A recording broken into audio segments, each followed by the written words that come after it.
ఓం మహాగణాధిపతయే నమః. ఓం గురుభ్యో నమః. ఓం శ్రీమాత్రే నమః. పరమేశ్వర స్వరూపమైనటువంటి జ్యోతిష, వాస్తు మరియు ఇతర అనేకమైనటువంటి శాస్త్రములను మనకు అందించినటువంటి మహర్షులకి నమస్కారం. హయగ్రీవ హయగ్రీవ హయగ్రీవేతి యో వదేత్ తస్య నిస్సరతే వాణీ జనుకన్యా ప్రవాహవత్. అరుణాం కరుణాతరంగితాక్షీం ధృతపాశాంకుశపుష్పబాణచాపాం అనిమాదిభిరావృతాం మయూకైః అహమిత్యేవ విభావయే భవానీం. శ్రీమాత్రే నమః. మనం ఈరోజు చెప్పుకోబోయేటువంటి విషయం ఏంటి అంటే, చాలామంది చూడండి, లైఫ్ చాలా హ్యాపీగా సాఫీగా సాగుతూ ఉంటుంది. ఉండగా కొన్ని కారణాల వల్ల గందరగోళంగా అయిపోతుంది జీవితం మొత్తము కూడా.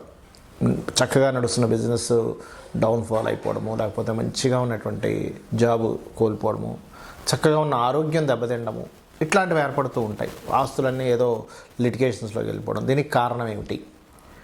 ఈ కారణము మనం ముందుగానే మనకి మహాదశానాథుడు కానీ ప్రకృతి కానీ హెచ్చరిస్తూ ఉంటుంది.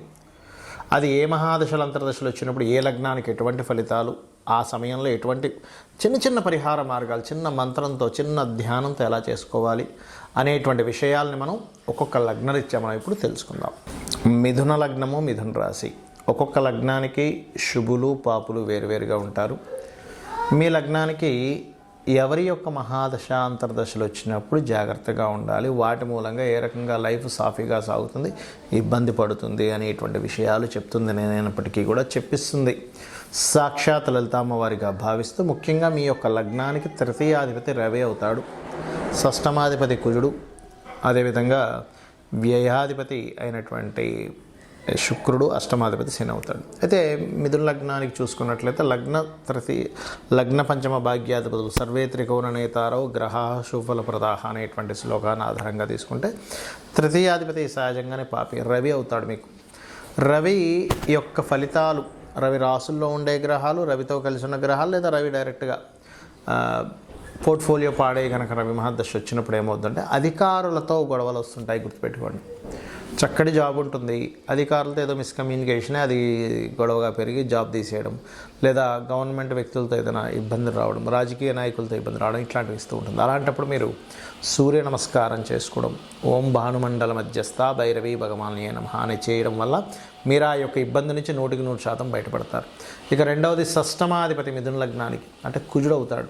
ఈ కుజుడు యొక్క ఫలితాలు, కుజుడు కలిసి ఉన్న ఫలితాలు జరిగేటప్పుడు అనవసరమైన గొడవల్లో ఎంటర్ అయ్యి ఇబ్బంది పడతారు.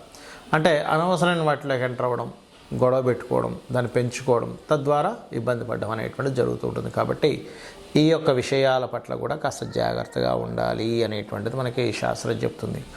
కాబట్టి ఏమిటి మరి ఇక్కడ ఏం చేయాలంటే, అనవసరం గొడవలు వచ్చేస్తున్నాయండి అంటూ ఉంటారు చాలామంది. ఏంటో నాకు అర్థం కావట్లేదండి, అనవసరమైనటువంటి వాటిలోనే ఇరుక్కుంటున్నాను, చాలా ఇబ్బంది పడుతున్నాను అన్నప్పుడు మీరు సింపుల్గా ఏం లేదండి, మీది కూర్చొని ఓం నమో నారాయణాయ మంత్రం గనక ధ్యానం చేస్తూ ఉన్నట్లయితే మీకు ఆ గొడవల నుంచి బయటపడడం జరుగుతుంది. అదేవిధంగా మరొకటి, క్యారెట్స్ గోవు కూడా తినిపించినట్లయితే కూడా దానికి సంబంధించిన దోషం అనేటువంటి తగ్గుతుంది. కుజగ్రహం దగ్గర దీపారాధన చేయడం కూడా మంచి ఫలితాలు ఇస్తుంది. ఇక అష్టమాధిపతి శుభుడే అయినప్పటికీ కూడా ఒక్కొక్కసారి ఆ శని పాడైతే ఆకస్మికంగా జరిగినటువంటి సంఘటనల వల్ల లాంగ్ టర్మ్ దానికి మూల్యం చెల్లించుకుంటూ ఉంటారు. అరే నేను ఒక పని చేశానండి, దానివల్ల ఇన్ని రోజుల నుంచి కట్టుకుంటూ వస్తున్నాను డబ్బులు అంటూ ఉంటారు. దానికి కారణం ఏంటంటే శని భగవానుడు ఎక్కడో పాడవుతాడు. అలాంటప్పుడు మీరు నువ్వులని ఎక్కువగా దానంగా ఇస్తూ ఉండండి. దీపారాధన వాడుకోవడం కోసం నూనె ఇవ్వచ్చు దానం. అదేవిధంగా మీకు వ్యయాధిపతి పంచమాధిపతి ఒక్కడే, కానీ ఇక్కడ శుభుడు అవుతాడు. ఒకవేళ ఈ శుభుడు కనుక పాడైతే సంతానం మీద ఎఫెక్ట్ ఇస్తూ ఉంటుంది.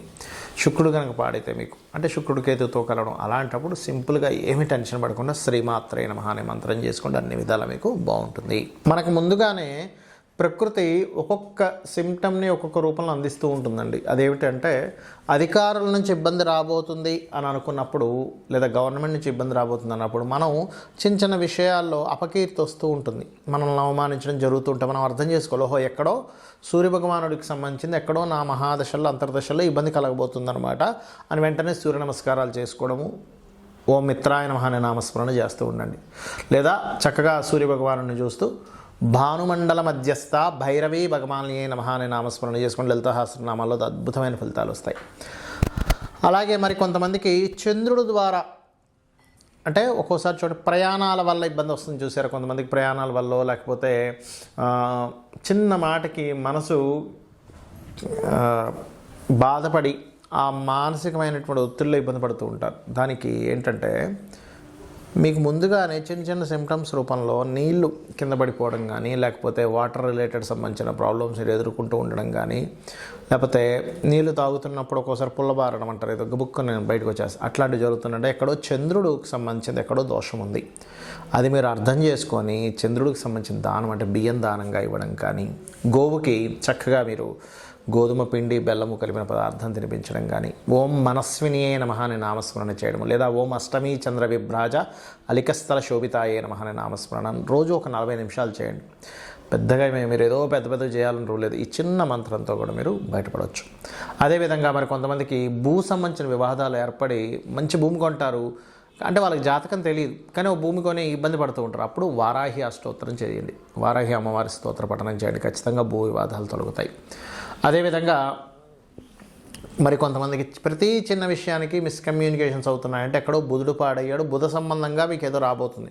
మిస్కమ్యూనికేషన్ అయి తర్వాత మీరు బిజినెస్లోకి వెళ్తున్నారు అంటే అక్కడ ఏదో సంథింగ్ ముందుగా మీకు హింట్ ఇచ్చింది, ఈ యొక్క మిస్కమ్యూనికేషన్ మీకు రేపు పొద్దున్న వేరే దానికి దారి తీయబోతుంది అని. అప్పుడు మీరు చేయవలసింది ఏమిటంటే చాలా సింపుల్గా మీరు ఒకటే గుర్తుపెట్టుకోండి, మీరు చేయవలసింది ఏదైతే బిజినెస్లో ఉన్నాయో ఆ విషయంలో జాగ్రత్త చూసుకోవాలి. మరియు లలితాసహస్రనామాల్లో ఓం ఇంద్రగోప పరిక్షిప్త స్మరతోనాభజంగికాయ నమః, అదేవిధంగా గోవుకి గోంగూర తినిపించడం చేయండి. ఖచ్చితంగా మీకుండేటువంటి బిజినెస్ చక్కగా అభివృద్ధిలోకి వస్తుంది. గురు సంబంధించిన దోషం మీ జన్మజాతకంలో ఎక్కడో ఇబ్బంది ఉందన్నప్పుడు మీరు గురువులతో కొన్ని మాటలు పడుతూ ఉంటారు, మీకు తెలియకుండా మీ పెద్దవాళ్ళతో గైడింగ్ వాళ్ళతో. అంటే అక్కడ ఏంటి, గురుగ్రహం ఎక్కడో పాడే మీకు ఆ దోషాన్ని ఇస్తుంది.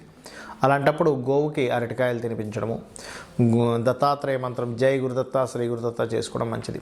స్త్రీ ద్వారా ఇబ్బంది వస్తుందంటే శుక్రగ్రహ దోషం ఎక్కడో వచ్చింది, అలాంటప్పుడు శ్రీమాత్రే నమః, బొబ్బర్లు దానంగా ఇవ్వడం, గోవులకి తీపి చపాతీలు తినిపించడం. శని సంబంధించినటువంటి ఏదైనా దోషం వచ్చింది మీ జన్మజాతకంలో అన్నప్పుడు కింద స్థాయి వాళ్ళతో మీకు వ్యతిరేకతలు వస్తూ ఉంటాయి, అంటే మీ కింద పనిచేసే వాళ్ళతో. అంటే అర్థం ఏమిటి, శనిగ్రహం ఎక్కడ దోషమైంది, దానికేంటి నూనె దానంగా ఇవ్వడం, నువ్వులు దానంగా ఇవ్వడం, ఓం అనాకలిత సాదృశ్య చుబక శ్రీ విరాజితాయ నమః అని చేసుకోవడం. రాహు అయితే దుర్గని, కేతు అయితే గణపతి ఆరాధన చేయాలి. ఈ రకంగా చేసినట్లయితే మీకు జన్మజాతకం లేకపోయినా మీరు ఎన్ని ఇబ్బందుల్లో ఉన్నా ఆ సిమ్టమ్స్ అర్థం చేసుకుంటూ మీరు ఈ రకంగా లలితాసహస్రనామాలు చేసుకున్నా, లేదా నిత్య దీపారాధన చేసుకున్నా, నిత్య దేవతారాధన చేసుకున్నా మీకు ఎటువంటి ఇబ్బంది ఉండదు. గ్రహస్థితి ఎలా ఉన్నా సరే అమ్మవారు మిమ్మల్ని కాపాడుతుంది, కాపాడాలని మనస్ఫూర్తిగా కోరుకుంటూ శ్రీమాత్రే నమః.